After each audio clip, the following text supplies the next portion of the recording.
ఈ రోజుల్లో అద్దెకి దొరకని వస్తువు అంటే ఏదైనా ఉందా అంటే ఏమీ లేదు. కార్ కావాలా అద్దెకు దొరుకుతుంది, ఇల్లు కావాలా అద్దెకి దొరుకుతుంది, చివరికి పెళ్లిలో వేసుకునే గాజులు బట్టలు కూడా అద్దెకే తెచ్చుకుంటున్నాము. కానీ మనిషిని, అందులో ఒక మహిళను భార్యగా ఉండమని అద్దెకు తీసుకోవడం గురించి ఎప్పుడైనా విన్నారా?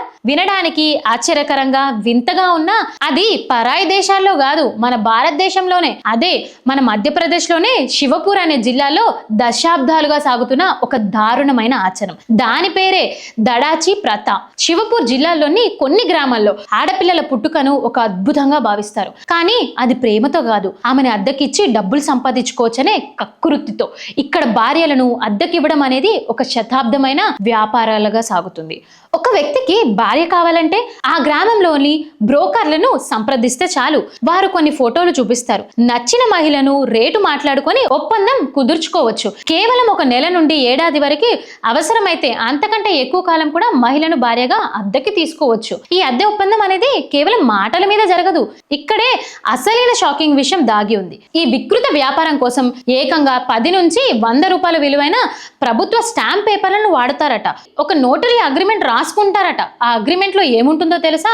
ఈ మహిళ ఈ పర్టికులర్ కాలం వరకు ఈ వ్యక్తికి భార్యగా ఉంటుంది, అందుకు గాను ఆమె కుటుంబానికి ఇంత మొత్తం చెల్లించాల్సి వస్తుంది. ఒప్పందం ముగిసిన తర్వాత ఆమెపై అద్దెకి తీసుకున్న వ్యక్తికి చెల్లించి ఈ కాగితం మీద సంతకాలు చేసి ఆడదాని జీవితాన్ని సంతలో పశువులు అమ్ముతున్నట్టు అమ్మేస్తున్నారు. ఆ అద్దె ధర ఎంత ఉంటుందో తెలుసా? 15,000 నుండి మొదలై 4 లక్షల వరకు పలుకుతుందట. అద్దెకు తీసుకున్న వ్యక్తి ఎంత ధనవంతుడో, ఆ అద్దె మహిళ ఎంత అద్దంగా ఉందో దీనిపైన ఆ రేట్లు ఆధారపడి ఉంటాయంట. ఈ డబ్బు మహిళకు అందదు, ఆమెను అద్దెకు పెట్టిన భర్తకో లేదా ఆమె తండ్రికో అందుతుంది. ఒప్పందం ముగియగానే ఆమె తన ఇంటికి తిరిగి వెళ్ళాలి. మళ్ళీ ఇంకో వ్యక్తి ఆమెను అద్దెకు తీసుకునే వరకు వేచి ఉండాలి. అంటే ఆమె జీవితాంతం ఎంతో మంది వ్యక్తులకు భార్యగా మారాల్సి వస్తుంది. ఒకవేళ పాత వ్యక్తికి ఆమె కావాలనుకుంటే అగ్రిమెంట్ ను మళ్ళీ రెన్యువల్ చేసుకోవచ్చు అంట.